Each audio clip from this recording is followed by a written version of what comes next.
Hello students, हमारा आज का टॉपिक है SI international system of units. आज के डिस्कशन में हम लोग एसआई को इंटरनेशनल सिस्टम को डिटेल में जानेंगे। इसमें जो 7 बेसिक यूनिट्स है उसका साइंटिफिक डेफिनेशन भी हम लोग जानेंगे। एसआई का फुल फॉर्म हो गया इंटरनेशनल सिस्टम ऑफ यूनिट्स। इसका फ्रेंच नेम है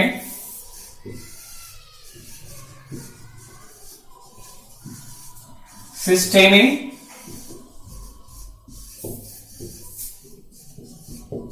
इंटरनेशनले डे यूनिट्स। इसी का एब्रिविएशन एसआई है। एसआई को 1960 में अडॉप्ट किया गया था और इसमें 7 बेसिक यूनिट्स लिया गया है। एसआई में जो साइंस के क्षेत्र में डेवलपमेंट हुआ है और उसके कारण जो नए नए यूनिट्स की आवश्यकता पड़ी उनको भी इंक्लूड किया गया है। इन 1960 the general conference of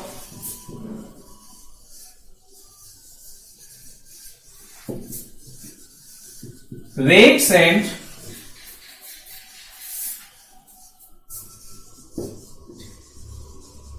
measures adopted this system of units.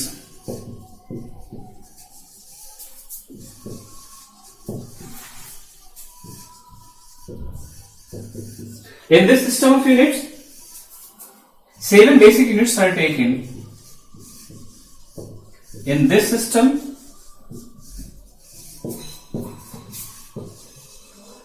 7 basic units are taken.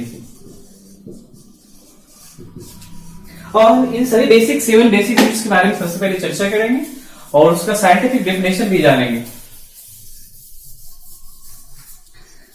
जो 7 बेसिक यूनिट्स हैं उसमें लेंथ, मास और टाइम का यूनिट तो है ही, इसके अलावा भी कुछ और बेसिक यूनिट्स को इंक्लूड किया गया है, जैसे करंट का यूनिट एम्पियर, टेम्परेचर का यूनिट केल्विन, ल्यूमिनस इंटेंसिटी का यूनिट कैंडेला और अमाउंट ऑफ सब्सटेंस का unit mole.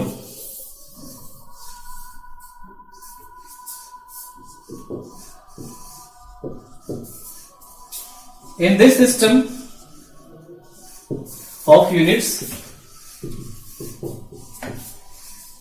7 basic units are taken.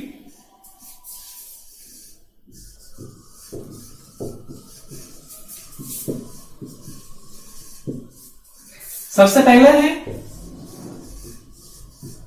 Length का यूनिट मीटर और इसका सिंबल लिया गया है स्मॉल एम।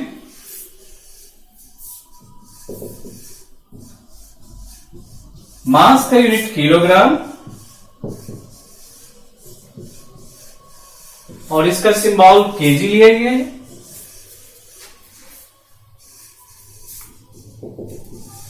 टाइम का यूनिट सेकेंड और इसका symbol small S.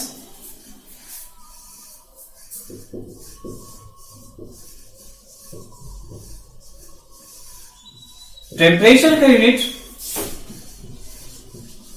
Kelvin,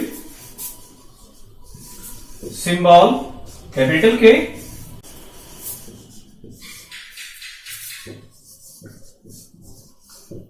electric current, इसका यूनिट एम्पियर लिया गया है और सिंबल कैपिटल है। जो भी यूनिट इसे साइंटिस्ट के नाम पर रखा गया है और उसे जब हम यूनिट के रूप में लिखते हैं तो उसका इनिशियल लेटर जो है वो स्मॉल होता है, लेकिन जो सिंबल है वो कैपिटल होगा। छठा luminous intensity,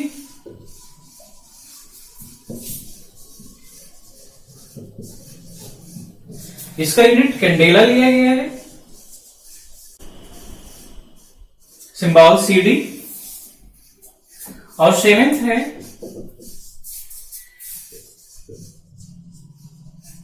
amount of substance, इसका यूनिट मोल लिया गया है, सिंबल MOL मोल। इसके अलावा एसआई में दो सप्लीमेंट्री यूनिट्स भी लिया गया है।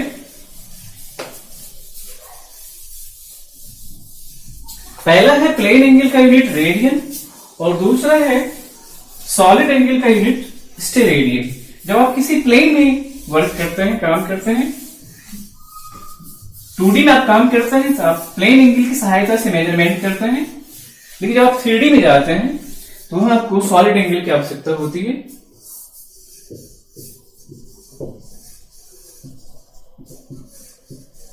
सप्लीमेंट्री यूनिट्स, इसकी संख्या 2 है।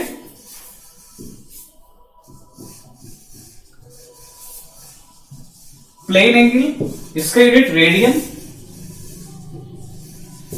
Symbol RED red.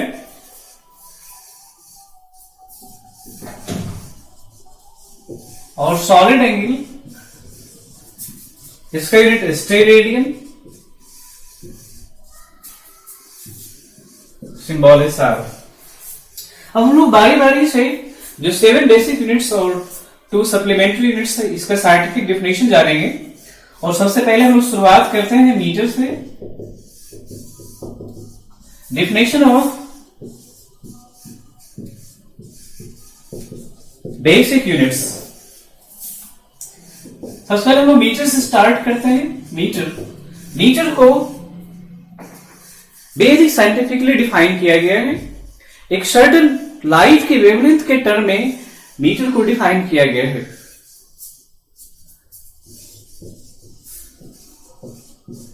One meter is the distance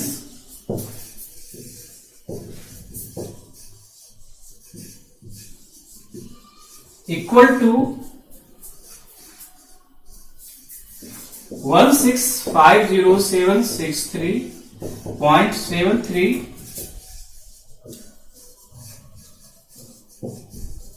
wavelengths in vacuum of orange red radiation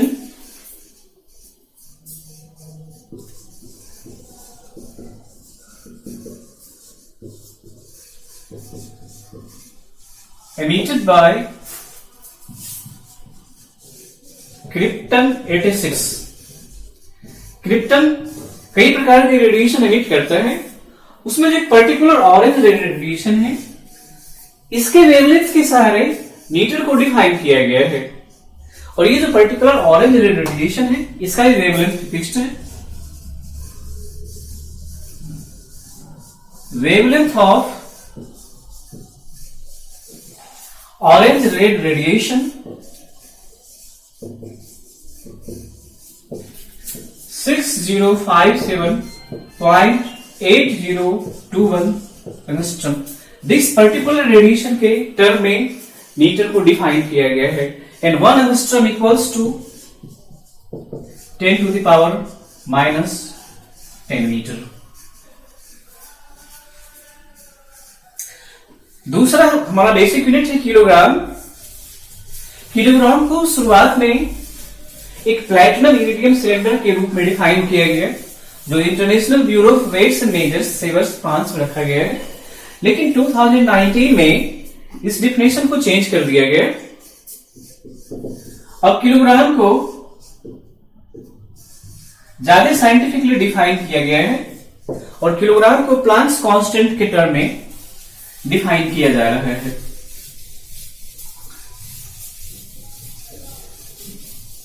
जो प्लैटिनम इरिडियम सिलेंडर सेवर्स फ्रांस में रखा हुआ है उसके समय के साथ डिटेरिएट करने की संभावना थी, चाहे वो पॉलिशिंग के कारण हो, साफ सफाई के कारण हो या रखरखाव के कारण हो। तो टाइम के साथ उसके डिक्रीज होने या उसमें एरर आने की संभावना को देखते हुए किलोग्राम को ज्यादा साइंटिफिकली डिफाइन करने का प्रयास किया गया। Initially 1 kilogram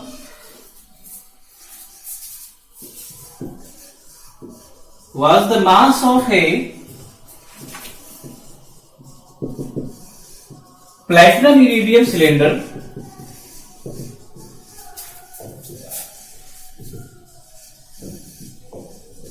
kept at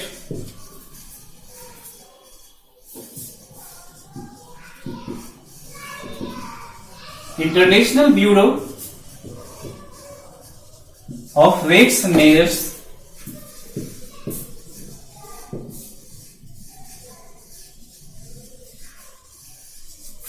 at Sevres in France.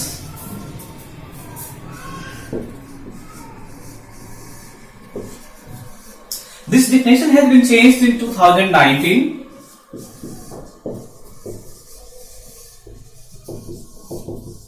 This definition has been changed in 2019. Now 1 kilogram is defined in terms of Planck's constant. Now 1 kilogram is defined in terms of Planck's constant.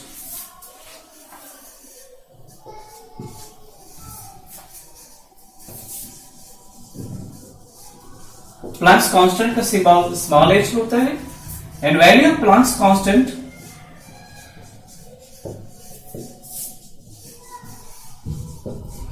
h equals to 6.626 into 10 to the power minus 34 kg meter square per second. Now mass is measured with more precision using equipment like Kibble balance. Now mass is measured with more precision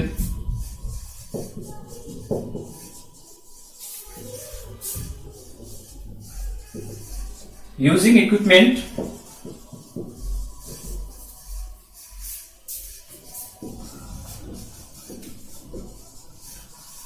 like Kibble balance.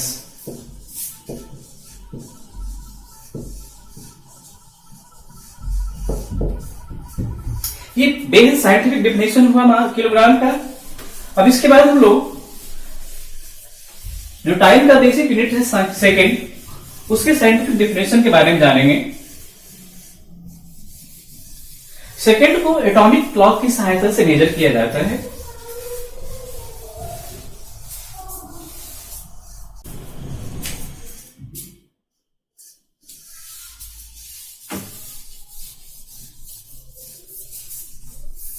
Atomic clock की सहायता से जो time का measurement होता है वो बहुत ही accurate, precise होता है। और एटॉमिक क्लॉक की सहायता से जो टाइम का मेजरमेंट होता है उसमें हजारों साल में 1 सेकेंड की फ्रैक्शन के बराबर ही एरर आने की संभावना होती है। जो हमारा ऑर्डिनरी क्लॉक होता है वो समय के साथ टाइम लॉस करता है, उसमें चेंज आने की संभावना होती है, एरर की संभावना होती है। लेकिन एटॉमिक क्लॉक की सहायता से जो टाइम का मेजरमेंट है वो बेहद प्रिसाइज होता है, एक्यूरेट होता है। सेकेंड को डिफाइन करने के लिए हमें एटॉमिक क्लॉक की सहायता लेनी होगी।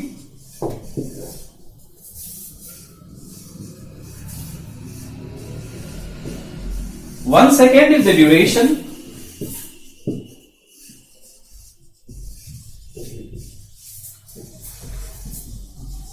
equal to 1 second is the duration equal to time in which cesium-133 atom makes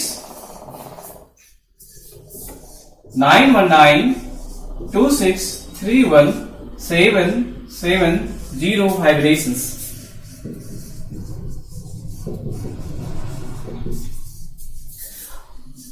अब हम लोग केल्विन के साइंटिफिक डेफिनेशन को समझने का प्रयास करेंगे। केल्विन का डेफिनेशन समझने से पहले हमें ट्रिपल पॉइंट ऑफ वाटर को समझना होगा। ट्रिपल पॉइंट ऑफ वाटर वो टेम्परेचर है जहां वाटर का तीनों ही स्टेट, सॉलिड, लिक्विड और गैस, इक्विलिब्रियम में रहता है। Triple point,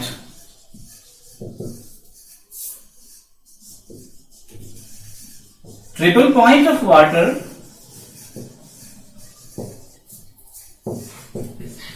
is the temperature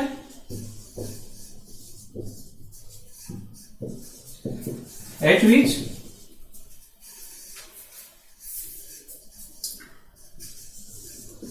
all the three states of water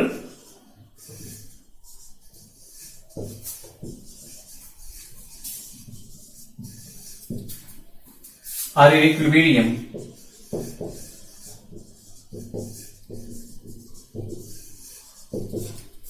और ट्रिपल पॉइंट ऑफ वाटर होता है 273.16 kelvin.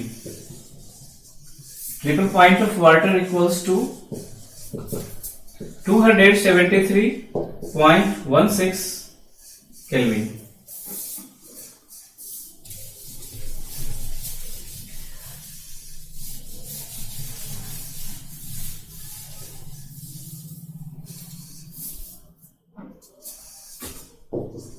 It is defined as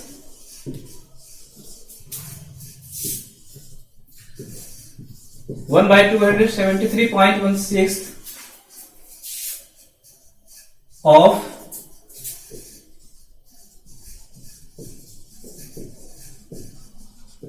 thermodynamic temperature of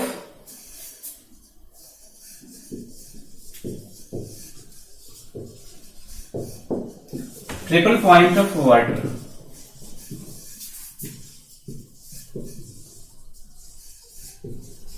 जैसा कि हमने समझने का प्रयास किया, ट्रिपल पॉइंट ऑफ वो टेम्परेचर है जहां वाटर का तीनों स्टेट सॉलिड, लिक्विड और gas, that means ice, water और वेपर इक्विलिब्रियम में होता है।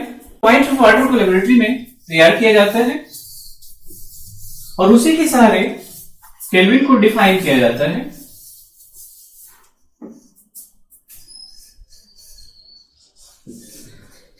एम्पियर, एम्पियर इलेक्ट्रिक करंट का बेसिक यूनिट है। एम्पियर की डेफिनेशन को समझने के लिए हमें करंट के मैग्नेटिक इफेक्ट को जानना होगा। आप जानते हैं जब भी किसी कंडक्टर से होकर करंट फ्लो करता है तो उसके आसपास, उस कंडक्टर के आसपास के रीजन में मैग्नेटिक फील्ड सेटअप होता है। This is called magnetic effect of current. तो एम्पियर के डेफिनेशन को समझने के लिए हमें दो पैरेलल वायर्स लेना है जिसका लेंथ इनफिनाइट हो और जिसका thickness, that means area cross section, negligible हो।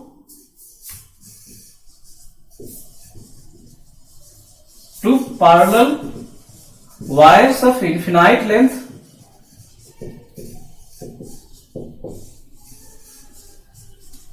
And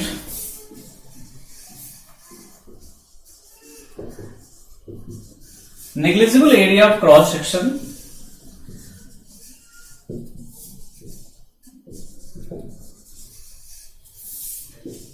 are placed at a distance of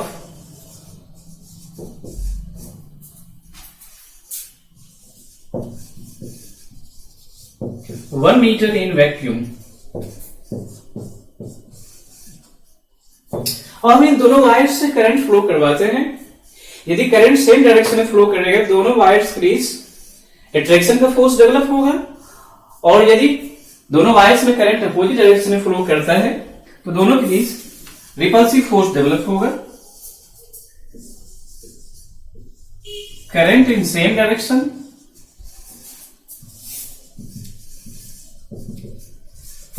attractive force,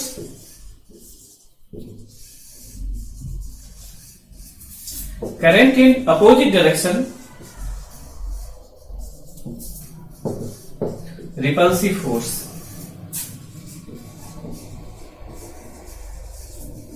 तो जब दोनों ही वायर्स से करंट फ्लो, चाहे वो सेम डायरेक्शन में भी हो सकता है और अपोजिट डायरेक्शन में भी हो सकता है, तो उस सिचुएशन में जो दोनों वायर्स के बीच फोर्स डेवलप होता है उस फोर्स के सहारे एम्पियर को डिफाइन किया गया है।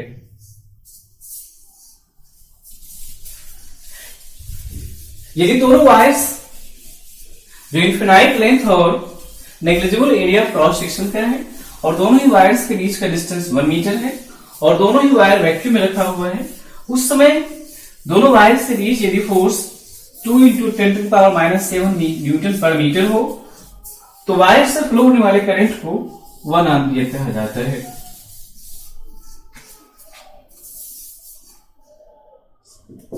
If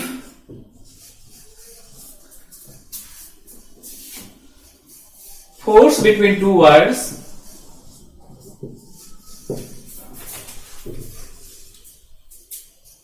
two parallel wires of infinite length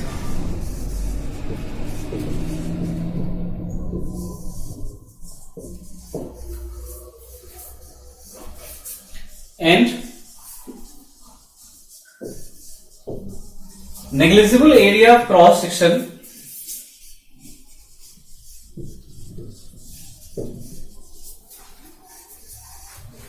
placed in vacuum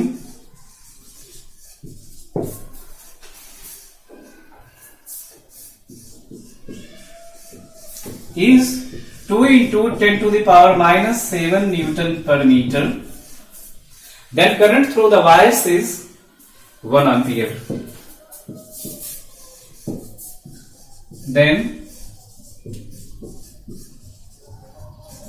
current through the wires is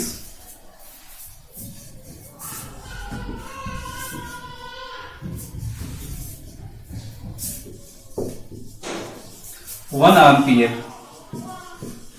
अब हम लोग कैंडेला के बारे में जानेंगे। कैंडेला जो ल्यूमिनस इंटेंसिटी का बेसिक यूनिट है,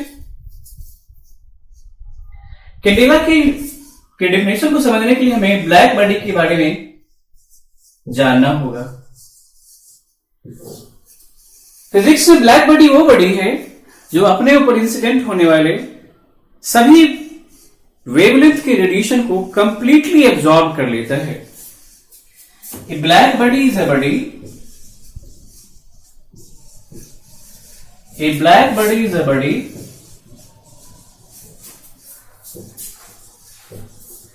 which absorbs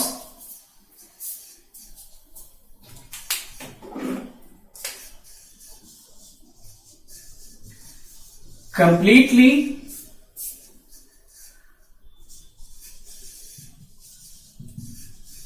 radiations of all the wavelength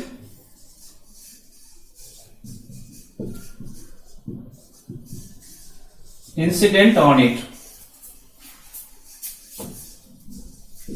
जब ब्लैक बॉडी को सफिशिएंट टेम्परेचर पे हीट किया जाता है तो ये भी रेडिएशन एमिट करता है, और उसी रेडिएशन के एमिटेड रेडिएशन के सहारे कैंडेला को डिफाइन किया गया है। जब हम ब्लैक बॉडी को हीट करते हैं वो भी रेडिएशन एमिट करता है। ब्लैक बॉडी वो बॉडी है जो अपने ऊपर इंसिडेंट होने वाले सभी वेवलेंथ के रेडिएशन को कंप्लीटली एब्जॉर्ब करता है, वो रिफ्लेक्ट नहीं करता है।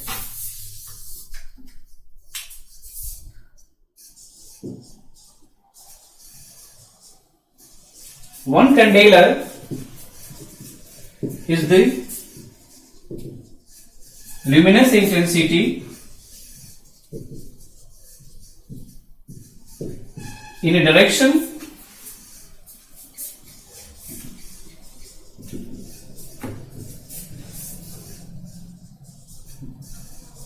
perpendicular to the surface of 1/6 lakh meters square of a black body at freezing temperature of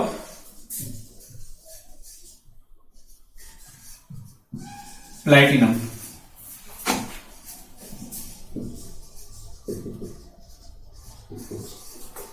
और freezing point freezing temperature of platinum है, freezing temperature of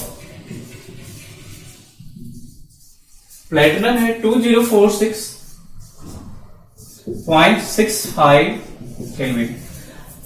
luminous intensity को हम ऐसे समझ सकते हैं, जिस तरह से आप डिफरेंट वाटेज के बल्ब जलाते हैं, 5 वाट, 10 वाट, 20 वाट, तो आपको अलग अलग इंटेंसिटी का लाइट प्राप्त होता है। उसे ही हम लोग ल्यूमिनस इंटेंसिटी कहते हैं। जब आप लाइट चैप्टर में जाएंगे तो उसका जो प्रिसाइज डिफिनेशन है आप उसके बारे में समझेंगे। और हमारा 7th बेसिक यूनिट है मोल। अब इसकी आवश्यकता क्यों पड़ी? जब मास का यूनिट किलोग्राम है तो फिर एक नए यूनिट की आवश्यकता क्यों पड़ी? अमाउंट ऑफ सब्सटेंस मोल। जब हम एटॉमिक या मॉलिक्यूलर लेवल पर जाते हैं तो वहां जो पार्टिकल्स हैं, चाहे वो एटम हो, मॉलिक्यूल हो, या इलेक्ट्रॉन हो, प्रोटॉन हो, न्यूट्रॉन हो, इन सारे पार्टिकल्स का मास बेहद कम, वेरी स्मॉल होता है। इसलिए हमें उसे एक नए रूप में डिफाइन करने की आवश्यकता पड़ी। It is the amount of substance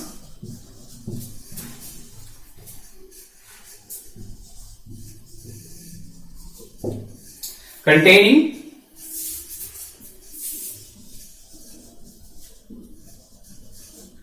6.023 into 10 to the power 23 either atoms or molecules or ions। अब जो दो सप्लीमेंट्री यूनिट है, प्लेन एंगल का यूनिट रेडियन और सॉलिड एंगल का यूनिट स्टेरेडियन, हम उन दोनों को भी समझेंगे। जैसा कि मैंने चर्चा किया, जब आप किसी प्लेन में काम करते, आपका जो व्हाइट बोर्ड है ये एक प्लेन है, इसमें दो लाइंस के इंटरसेक्ट करने से जो एंगल बनता है हम उसे प्लेन एंगल कहते हैं। लेकिन जब आप 3D में जाते हैं तो हमें वहां सॉलिड एंगल को समझना होता है।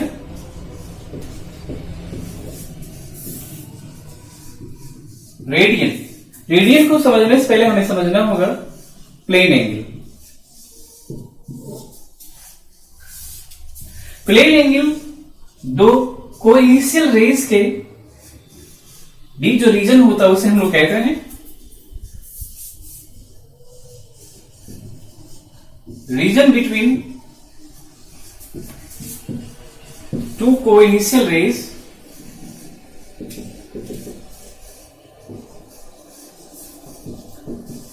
is called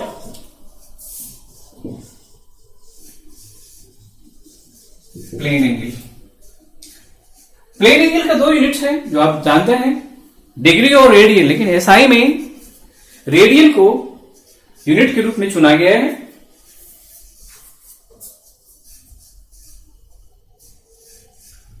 In SI,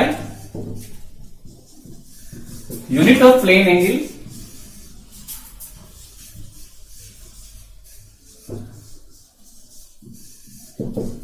radian की। ये कोई सर्किल है जिसका रेडियस R है। ये कोई पर्टिकुलर आर्क AB है जिसका लेंथ L है, और ये सेंटर पर थीटा एंगल सब्सटेंड करता है। यदि ये एंगल थीटा रेडियन में हो, if theta is in radian,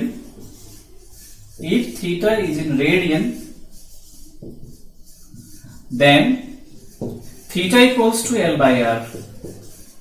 ये जो फार्मूला है theta equals to L by R, where L is length of arc and R is radius of circle, इसे आप तभी यूज कर सकते हैं जब आपका थीटा रेडियन में हो। अब हम लोग 1 रेडियन का डेफिनेशन समझते हैं। 1 radian is the angle subtended at the centre by an arc of length equal to radius of the circle.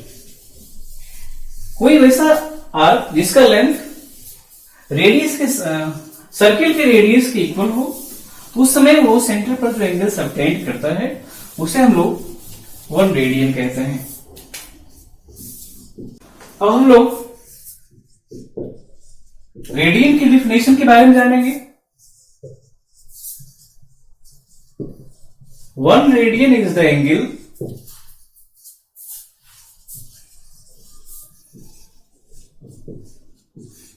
subtended at the center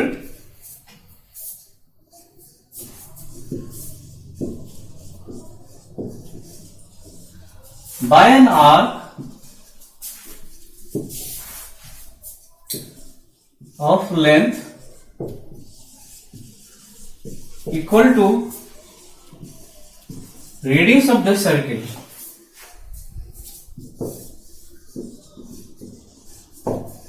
ये कोई सर्किल है जिसका रेडियस r है और ये कोई पर्टिकुलर आर्क AB है। यदि इस आर्क AB का लेंथ रेडियस के इक्वल हो तो ये सेंटर पर जो एंगल सबटेंड करता है उसे हम लोग 1 रेडियन कहते हैं। 1 radian is the angle subtended at the center by an arc of length equal to radius of the circle. अब हम लोग जो दूसरा सप्लीमेंट्री यूनिट है स्टेरेडियन, इसके बारे में जानेंगे। स्टेरेडियन सॉलिड एंगल का यूनिट है और सॉलिड एंगल क्या चीज है। जब आप 2D में काम करते हैं, किसी प्लेन में फिगर्स ड्रॉ करते हैं तो उस समय जो एंगल बनता है उसे हम लोग प्लेन एंगल कहते हैं। सॉलिड एंगल को समझने के लिए हम लोग एक स्फीयर का एग्जांपल लेंगे। इस पर कोई छोटा सा एरिया एलिमेंट ds है। हम लोग इस ds के प्रत्येक पॉइंट्स को सेंटर से कनेक्ट करते हैं।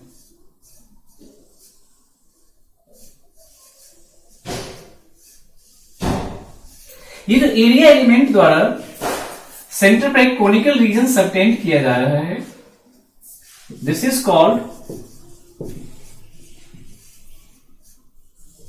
Solid angle.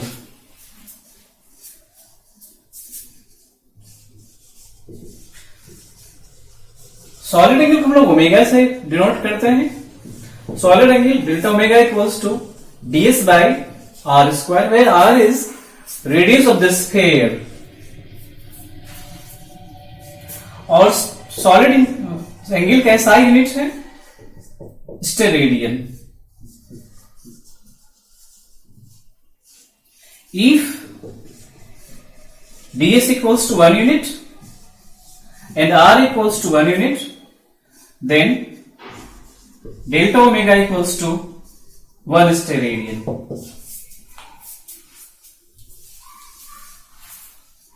अब हम लोग SI सिस्टम का जो एडवांटेज है, SI सिस्टम को क्यों अडॉप्ट किया गया इसके बारे में जानेंगे।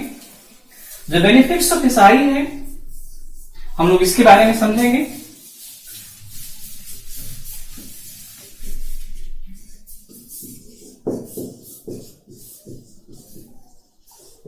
Advantage of SI। SI का सबसे पहला एडवांटेज है कि ये रेशनल सिस्टम ऑफ यूनिट्स है। इन SI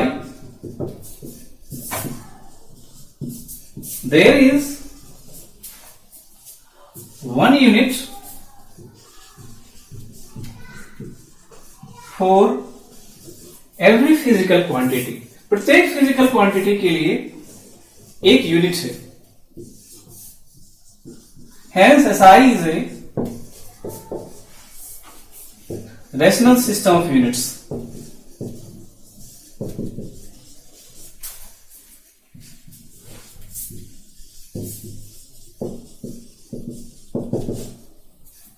दूसरा एडवांटेज है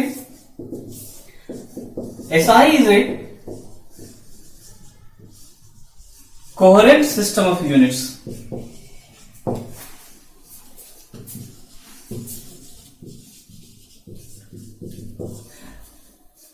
कोहेरेंट सिस्टम ऑफ यूनिट्स वो सिस्टम है जिसमें हम जब बेसिक यूनिट से डिराइव यूनिट को प्राप्त करते हैं और इस प्रोसेस में हमें किसी प्रकार का न्यूमेरिकल फैक्टर इंट्रोड्यूस नहीं करना होता है तो हम उस सिस्टम ऑफ यूनिट्स को कोहेरेंट कहते हैं। SI में जब आप बेसिक यूनिट से डिराइव यूनिट प्राप्त करते हैं तो आपको किसी प्रकार का न्यूमेरिकल फैक्टर इंट्रोड्यूस नहीं करना होता है, इसलिए SI एक कोहेरेंट सिस्टम ऑफ यूनिट्स है। और थर्ड एडवांटेज है SI का, it is a metric system.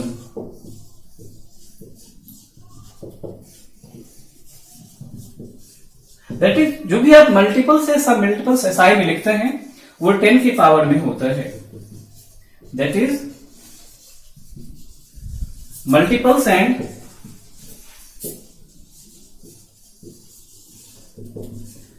some multiples are written as power of 10। इस प्रकार हमने एसआई सिस्टम में जो 7 बेसिक यूनिट है उसके साइंटिफिक डिफिनेशन को समझा। जो दो सप्लीमेंट्री यूनिट है रेडियन और स्टेरेडियन, हमने उसके बारे में भी जाना। और जो एडवांटेज ऑफ एसआई है, सबसे पहला ये रैशनल सिस्टम ऑफ यूनिट है, दूसरा ये कोहेरेंट सिस्टम ऑफ यूनिट है, और तीसरा ये मैट्रिक्स सिस्टम है।